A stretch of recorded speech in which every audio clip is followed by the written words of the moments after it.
Hey there, guys. All right, today we are back with some more geography now. This time we're on to Brunei, Southeast Asia. Yes, I'm remembering where countries are. Why am I doubting? I know that is Southeast Asia. Yes. Before we dive into the video, make sure you check out the links below in my description box or my pinned comment in the comment section. Got a link to my gaming channel here on YouTube and a link to my Twitch channel. Would love it if you threw me a follow and hang out in the chat when I go live. All right, that's out of the way. Let's fucking just dive into the video. Yeah. Brunei, the oil-rich guy. Brunei, the oil-rich guy. 90s references. You kids today have no idea what you missed out on.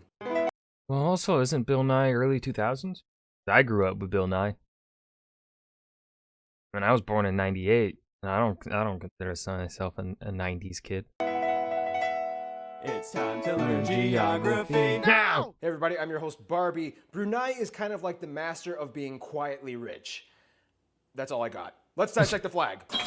Okay.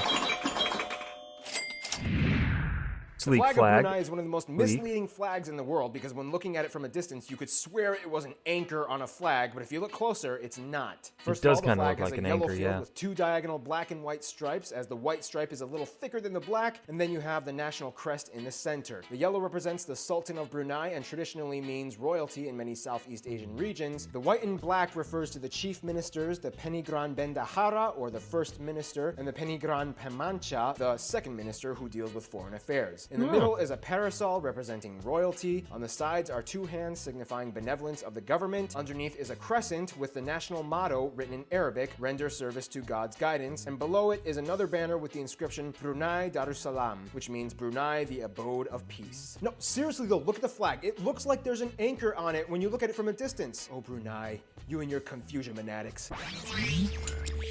Oh, Barbie. Oh, Brunei. Where are you? No, but seriously, Brunei is pretty good at playing global hide and seek. Almost as good as East Timor, and don't forget little Liechtenstein. So anyway, Brunei is located on the island of Borneo, the only island in the world owned and inhabited by three separate independently sovereign nations, the other two being Malaysia and Indonesia. I mean, technically Cyprus is under three separate people groups, however the north part isn't a complete state as it's only recognized by Turkey. And then you have the UN buffer zone, which technically makes four people groups, but that's a whole nother different story. Anyway, back to Brunei. Now, here's the funny thing about Brunei. Brunei sits on the top of the island of Borneo on the mid-north Brunei is that fucking small? shore, completely surrounded by Malaysia's Sarawak state, right under the South China Sea, below that madhouse of sovereignty, limbo, nautical, chaotic atolls known as the Spratly Islands. Oh, Spratly Islands. You're like the last sugar-glazed donut in a donut shop full of obese children. People don't hate you for yourself, but you sure make them hate and fight each other. Brunei is interesting. Was not expecting that. If you look at the map, it's actually split that into two non-contiguous segments. The larger and more heavily populated western side made up of three districts: Belait, Tutong, and Brunei Muara, where over 95% of the population lives. Then there's the eastern part, also known as the Temburong district, where only about 10,000 people live. The reason why Brunei is split up into two parts is because back in 1890, the Limbang district was ceded to Sarawak, which is now part of Malaysia, by the Raja of Sarawak, who was actually a white British guy. That's right, Malaysia had this weird lapse in time called the White Raja period, but that's for another episode. Back to Brunei. This means the only way you can get over from the western side of Brunei to the Temburong district in the east is to either take a boat across the bay and go through the Labu River, or drive on the Jalan Kuala Lura road into Malaysia until you reach the border along the Kibi River. When you reach Limbang, you can either park your car and take a boat ride across the river, but if you want to keep driving, you have to go about 5 miles or 8 kilometers further south on the AH-150 highway and take the bridge that enters into the towns of Puni and Bangar, Brunei. This is the only bridge that crosses the Kibi River into Brunei. The capital is Bandar Seri Begawan in the western segment in the Brunei Muara district on the Brunei River, which dumps into the Brunei Bay. Brunei named a lot of things as well as the cultural and economic hub of all Brunei, Bandar Seri Begawan's entire metropolitan region hosts nearly half of the entire population of Brunei. In Bandar Seri Begawan, you can see an array of mosques, including Brunei's #1 country-defining landmark, the Sultan Omar Ali Saifuddin Mosque, built on an artificial lagoon with a dome that is plated with pure gold, and a bridge that connects to the Sultan Bolkiah Maligali barge, a replica of the original barge owned by the former Sultan, adorned with intricately crafted designs and details. Across from from the mosque, you reach the Kampong Ayer, also known as the Venice of the Southeast. Kampong Ayer is the world's largest water village, in which it is a town with over 30,000 people who all live and work in stilt structures on the Brunei River. Everything from houses, restaurants, hospitals, and schools can be found here, all intertwined with a refined network of bridges, walkways, and docks that connect the buildings, as well as water taxis that zip around transporting locals. Otherwise, the other districts are intriguing in that they each kind of have their own designated function. Tutong is kind of known as being the middleman transporting district. Everything passes through here. And Balait is known for being the center hub for the oil and gas district. They even built a monument to the billionth barrel of oil produced in Seria. So yeah, as you can probably guess, oil makes up a huge factor in the economic development sector in Brunei. And it's also a resource we will discuss in... Now here's where things get a little fun. For such a small country, Brunei is actually kind of jam-packed with a lot of physical contrast. Now, like mentioned before, Brunei is located on the powerfully botanically rich island of Borneo. If you don't know anything about Borneo, the one thing you should know is that pretty much everything on this island flies. Besides birds, they fly now? Have flying foxes, flying geckos. Foxes can fucking fly? What? Flying lemurs, flying snakes, flying... Oh fuck no, If I see a fucking snake fly, I'll just end it myself. Flying frogs, flying bear sharktopusses, flying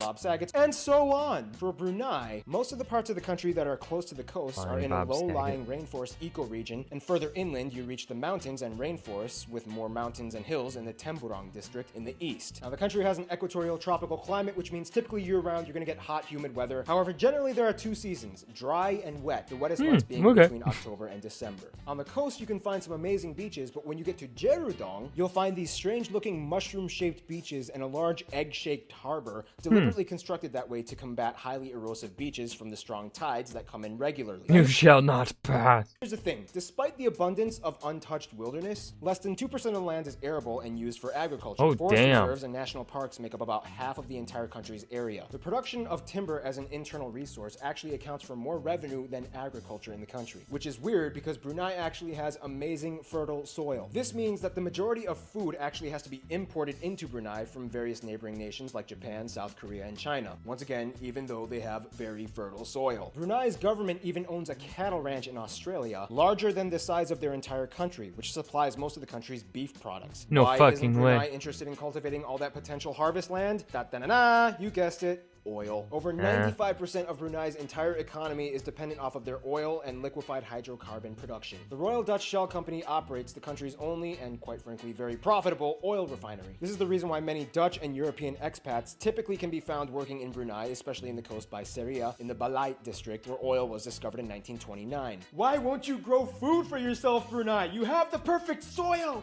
We got oil, plus we're like helping the rainforest and stuff, and yeah. Of course, that means that Brunei has a lot of offshore oil reserves that the majority of people depend on their economic output. Now let's talk about the people that depend on that. Okay. Now, I'm not saying that Brunei is like the Monaco of Southeast Asia, but yeah, I guess I kind of am. But it has Sharia law. The country has about 417,000 people, and ethnically...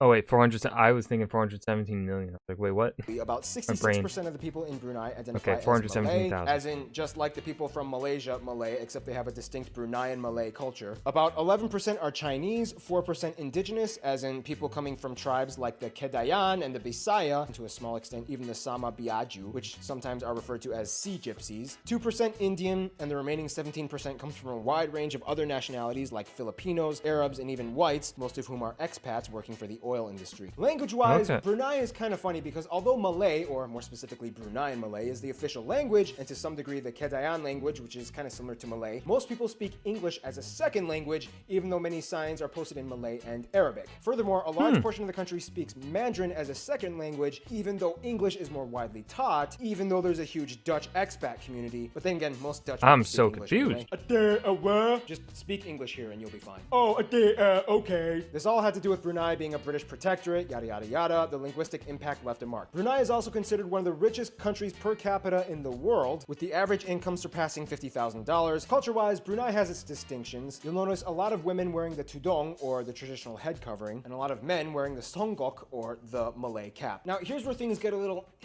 squinty eye shruggy. In 2014, Brunei became the first country in Southeast Asia to introduce a Sharia law penal code on a nationalistic level. This institution is still being carried out in legislative phases, but essentially it has caused a lot of controversy. The ruling was instituted by the Sultan of Brunei, Hassan al-Bolkiah. First of all, let's talk about this guy. Although getting an exact estimate is kind of tricky, Forbes speculates that about $20 billion sits within the net worth of the Sultan. And here's a small list of things that he owns. A palace with over 1,700 rooms, 250 bathrooms, 5 swimming pools, a banquet hall that holds over 5,000 people, a private zoo, over 9,000 cars in a collection with several vintage and custom-made cars. He even built a stadium on his 50th birthday and paid Michael Jackson $17 million to perform 3 concerts there. And let's not even mention all those yachts. That's to say that you can kind of conclude that the What the fuck, dude? The Sultan lives in a very lavish and opulent lifestyle. People have complained that the Sultan's controversial, over-the-top escapades and personal actions have made he himself a violator of the very Sharia law that he has instituted. This has also concerned many of the non-Muslim residents of Brunei, as it's kind of unclear how this new law will affect them. Nonetheless, despite the shaky political disposition, people in the country are generally happy with their high standard of living and welfare, and generally enjoy the overall trajectory that the country is headed in. Let's see what other countries think about that trajectory.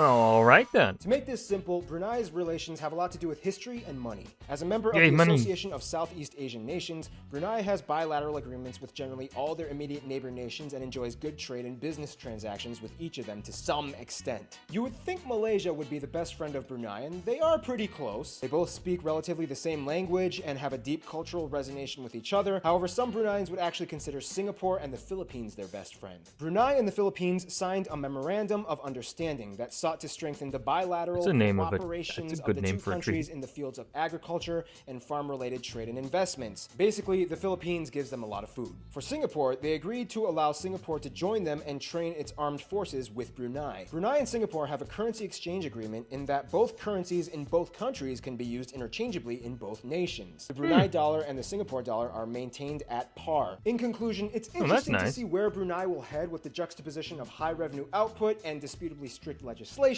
but either way you see it, Brunei is one small place with one huge story. Stay tuned, Bulgaria is coming. Oh, he didn't really dive into like the whole embassy stuff like he usually did. That was Geography Now Brunei. I hope you guys enjoyed. Remember to hit that like. This was a good one. I think this was a well-paced one. Definitely don't think it should be like the same length as the Brazil video, though. But yeah, I enjoyed this. I hope you guys did too. Remember to hit that like button and subscribe for more. And I'll see you guys in the next video. Peace.